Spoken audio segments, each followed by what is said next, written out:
Hey, hello everyone, how are you all today and welcome back to my channel named Learning to Learn. So today we'll be discussing one more important topic related to research paper. तो research paper में अभी तक मैंने 2-3 videos डाल दिए. The first one was review paper क्या होता है, ठीक है. Review paper research paper से completely अलग होता है. रिव्यू पेपर के बाद मैंने ऑलमोस्ट एक और वीडियो डाला था कि रिसर्च पेपर क्या होता है and the next one how to find a research paper और how to read a research paper. तो आज मैं आपको समरी दूंगी. अगर आपने एक दो रिसर्च पेपर्स भी पढ़े होंगे तो you might find certain things which I have written here very logical, very correct according to my study और according to my understanding of the research paper. ठीक है, तो अगर आप कोई भी रिसर्च पेपर अच्छे जर्नल से डाउनलोड करते हैं तो सबसे पहले आपको किसी भी रिसर्च पेपर में देखने को मिलेगा एब्स्ट्रैक्ट. एब्स्ट्रैक्ट आपको ऑलमोस्ट हर रिसर्च पेपर में देखने को मिलता है. एब्स्ट्रैक्ट बेसिकली समरी होता है ऑफ अ रिसर्च पेपर, ताकि अगर आप 10 रिसर्च पेपर्स लेके बैठे हैं तो आपको 10 सारे पढ़ने की जरूरत नहीं है. आप सबसे पहले ये देख सकते हैं कि ये रिसर्च पेपर आपके फील्ड, आपके स्टडी, आपके रिसर्च से रिलेटेड है भी या नहीं. If it is not related you can completely skip that and move forward. तो एब्स्ट्रैक्ट बेसिकली एक रफ समरी होता है of the entire research. Okay, then keywords. Abstract और कीवर्ड्स काफी रिसर्च पेपर्स पे दोनों एक साथ आपको मिल जाते हैं. एक साइड पे आपको एब्स्ट्रैक्ट मिल जाएगा, एक साइड पे कीवर्ड्स मिल जाएंगे. कीवर्ड मतलब ये वर्ड्स ज्यादातर यूज किए गए हैं और इन कीवर्ड्स पे ही वो रिसर्च फोकस्ड है. लाइक अगर एचआरएम पे कोई रिसर्च हुआ है, स्टाफिंग पे कोई रिसर्च हुआ है, कोविड के टाइम पे कोई रिसर्च हुआ है, तो उस रिसर्च पेपर में एचआरएम, स्टाफिंग एंड कोविड ये उसके कीवर्ड्स होंगे ही होंगे. करेक्ट. सो ये हो जाएंगे आपके कीवर्ड्स. उसके बाद if I could tell you the first thing in every research paper I have studied so far is the introduction. Introduction, a brief introduction of that particular topic जिसके ऊपर वो रिसर्च पेपर बनाया हुआ है या जिसने भी वो रिसर्च पेपर बनाया उस टॉपिक का ब्रीफ इंट्रोडक्शन कि ये रिसर्च है क्या, what is the topic about the introduction. And then a bit of literature study. Literature study मुझे कुछ में मिला, कुछ में नहीं मिला, बट मोस्ट में ऑफकोर्स अवेलेबल है. अब the third one I was just going through was research design या मेथोडोलॉजी. काफी लोग इसके बाद में यहां पर याद रखना these are you can say the introduction part, और उसके बाद जब आप रिसर्च पेपर स्टार्ट करते हो ना, after this particular thing, after this particular steps, ये आपका पूरा स्टेप बाय स्टेप स्टार्ट होता है. ठीक है, तो थर्ड इज योर इंट्रोडक्शन, ये लिखा हुआ होता है. लिटरेचर स्टडी भी लिखा होगा. फिर नेक्स्ट वाला आएगा इज योर रिसर्च डिजाइन.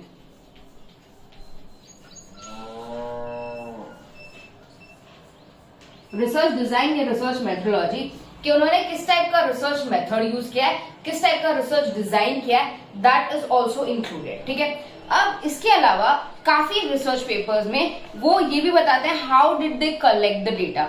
इसका जैसे काफी सारे रिसर्च पेपर्स में मैंने पढ़ा था, the data is collected based on 10 universities, 42 students, 68 educators, 3 industries, 100 employees, इस तरह से. तो यहाँ पर काफी सारे रिसर्च पेपर्स क्लियरली मेंशन करते हैं कि हमने इतने लोगों से डेटा लिया है पहली बार and we did a primary selection of the data और the secondary selection. Either we had taken a secondary data और a primary data. Primary data में ज्यादातर क्वेश्चनर्स आपको देखने को मिलेंगे. वो आपको क्वेश्चनर्स बताएंगे नहीं कि एग्जैक्टली क्वेश्चनर क्या था, but they will exactly give you a brief like how did they collect the data. So of course after research design they can tell you about a sample. काफी रिसर्च आपको sample के बारे में बता भी सकता है, नहीं भी बता सकता है, बट डेटा कलेक्शन के बारे में जरूर बताएंगे कि प्राइमरी डेटा पे बेस्ड है या सेकेंडरी डेटा पे. So this was the fifth, right. Sixth one would be data collection. और याद रखना कुछ लोग सैंपल के बारे में भी डिस्कस करते हैं, कुछ नहीं डिस्कस करते, but yes data collection is something very very common. After data collection, there are few more topics. One second. This is a review paper, I guess. Okay. Right.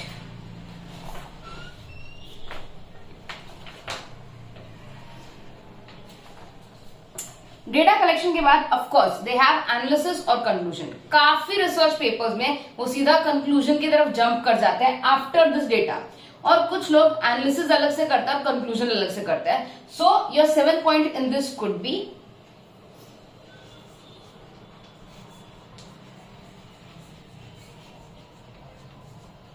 और हाँ, अगर आपका साइंटिफिक पेपर है तो literature study के बाद वो hypothesis भी बताएंगे, अगर आपका साइंटिफिक पेपर है तो, और उसने हाइपोथेसिस अज्यूम किया है तो, और एनालिसिस के बाद वो हाइपोथेसिस को टेस्ट करेगा। बट अगर मैंने हाइपोथेसिस अज्यूम ही नहीं किया है तो मुझे हाइपोथेसिस टेस्ट करने की भी जरूरत नहीं है। तो एक बात प्लीज याद रखिएगा, ये वीडियो को देखने के बाद पहले आप 3, 4, 5 रिसर्च पेपर्स पढ़ो, तब आपको ये पूरा वीडियो समझ में आएगा। कई बार क्या होता है, जैसे अगर आपने एक रिसर्च पेपर पढ़ लिया जो प्योरली साइंटिफिक रिसर्च पेपर है, तो आपको ऐसा लगेगा ये वीडियो गलत है। I am really sorry to say, but ये वीडियो गलत नहीं है। It depends upon the research topic, it depends upon the research design you have used, it depends upon the research methodology जो आपने एक्सेप्ट किया है, ठीक है। तो जहां पर किसी ने हाइपोथेसिस अज्यूम ही नहीं किया है, वो डिस्क्रिप्टिव रिसर्च है, तो ऑफ कोर्स हाइपोथेसिस टेस्टिंग भी नहीं होगा। बट साइंटिफिक पेपर्स, ये बहुत जो टेक्निकल पेपर्स होते हैं, वहां पर हाइपोथेसिस अज्यूम भी किया जाता है और उसको बाकायदा टेस्ट करके भी देखा जाता है, इज दैट ट्रू और not. Okay, now of course analysis के बाद आएगा आपका कंक्लूजन पार्ट।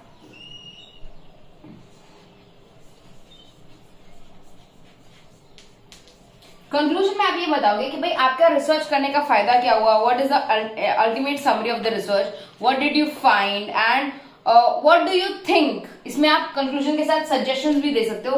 काफी रिसर्च पेपर्स में मैंने सजेशंस भी पढ़े हैं, ठीक है।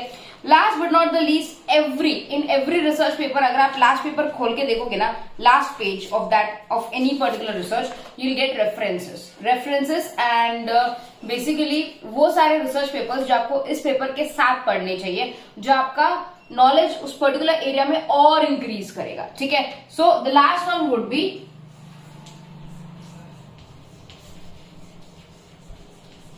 रेफरेंसेस, ठीक है।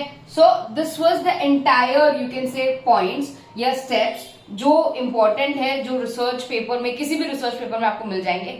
Now do one thing, download research papers. जैसे कि मैंने लास्ट वीडियो में बताया था आप कहां से डाउनलोड कर सकते हो।